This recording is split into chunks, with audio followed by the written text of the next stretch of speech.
তো আপনার কি কখনো মনে হয় নাই যে এই দীর্ঘ জার্নিতে যেহেতু বাংলাদেশে, এবং এটা খুবই একটা বিতর্কিত, এখন আপনাদের যিনি যারা সহযোগীরা তারাও মাঝে মাঝে একটা খোঁটা দিয়ে বসেন যে এই যে মানে অভিযোগের ব্যাপারটা যে আছে জামাত সম্পর্কিত, এটাকে মীমাংসা করে ফেলা যেতে পারতো, বা আপনারা মানে পর্যাপ্ত সময় পেয়েছিলেন যেটাকে আসলে মীমাংসা করে? জিজ্ঞেস করে আর কে বিতর্কিত না একটু বলেন তো, কোন দলটা বিতর্কিত নয় একটু বলবেন দয়া করে। হ্যাঁ, সব দলেরই বিতর্ক আছে, কিন্তু আছে না? জি জি জি সব দলেরই কিছু কিছু ভালো দিক এবং কিছু কিছু মন্দ দিক আছে। জি জি জি। তো সেই দলগুলো সম্পর্কে এই দাবিটা উঠে না কেন? জামাতে ইসলামের আপনি দেখেন নাই, আমিও ভালো করে দেখে নাই, এটা ট্রু। ট্রু। যেটা আমরা দেখি নাই সেটা নিয়ে আমাদেরকে অনেক কিছু শোনানো হচ্ছে, কিন্তু যেটা আমাদের চোখের সামনে দৃশ্যমান ঘটে গেছে, ঘটে যাচ্ছে, সেগুলো নিয়ে আমরা কথা তুলি না কেন? দেশ স্বাধীনতার পরে একটা স্বাধীন দেশ, সেই দেশে রক্ষী বাহিনী কেন গঠন করা হলো? কেন 10,000 মুক্তিযোদ্ধা সহ 34,000 মানুষকে বিনা বিচারে হত্যা করা হলো স্বাধীন দেশে? পাকিস্তান আর্মিরা অনেক অপকর্ম করলো, সেই একই ধরনের অপকর্ম কেন বাংলাদেশে হলো স্বাধীন দেশে? পাকিস্তান আর্মি তো ব্যাংক লুট করে নাই, তো আমার স্বাধীন দেশে ব্যাংক লুট হলো কেন, ডাকাতি হলো কেন, কার সময় হলো? এইভাবে পর্যায়ক্রমে সকল দলের ব্যাপারে আপনি কিছু না কিছু খুঁজে পাবেন, অতীতে ছিল, এখন আছে, এবং বড় মোটা দাগে আছে, ছোটখাটো জিনিসটা।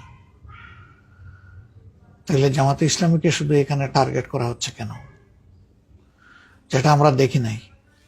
যদি কোনো কিছু হয়ে থাকে তাইলে তো দুইটা জিনিস ইতিমধ্যে বিশ্ববাসী এবং দেশবাসী দেখেছে।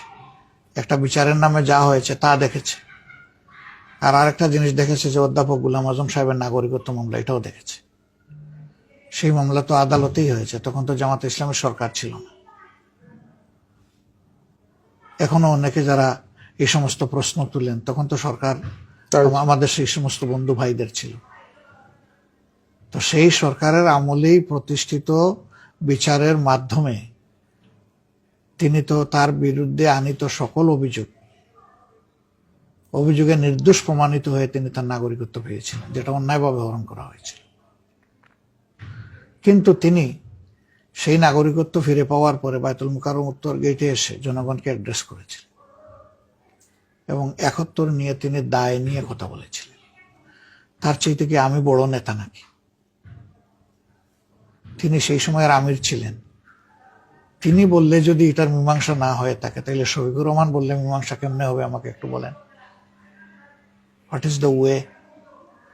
তাহলে বিষয় এটা নয় তুই আমার পানি গুলা করেছিস, না তো আমি তো ওই ঘাটে জীবনেই যাই নাই, তাইলে তোর মা গুলা করেছে, অতএব শাস্তি তোকে পেতে হবে। যুক্তিতে যখন টিকলো না, তখন একটা কিছু দাঁড় করাতে হবে। যারা আমাদেরকে এই সমস্ত সমালোচনা করেন, তারা কি আমাদের সাথে রাজনীতি করেন নাই? এক প্লেটে খাওয়া দাওয়া করেন নাই? এক টেবিলে বসেন নাই? এবং কারো কারো সাথে আমরা কি সরকারে কাউকে নিঃশর্ত সমর্থন দিয়ে আমরা কি সহযোগিতা করি নাই সরকার গঠনে?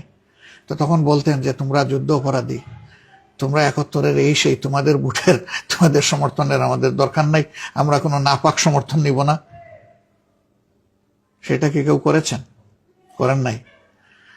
96 সালে 94 থেকে 96 কেয়ারটেকারের আন্দোলন হলো, তাহলে বলা দরকার ছিল যে জামাত এই আন্দোলনের মূল আর্কিটেক্ট।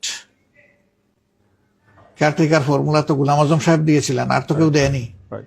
তো একজন যুদ্ধ অপরাধীর এই ফর্মুলা আমরা মানি না, আমরা অন্য কিছু পারলে করব, না হইলে গালে হাত দিয়ে বসে থাকবো। তো সেটা তো হয়নি।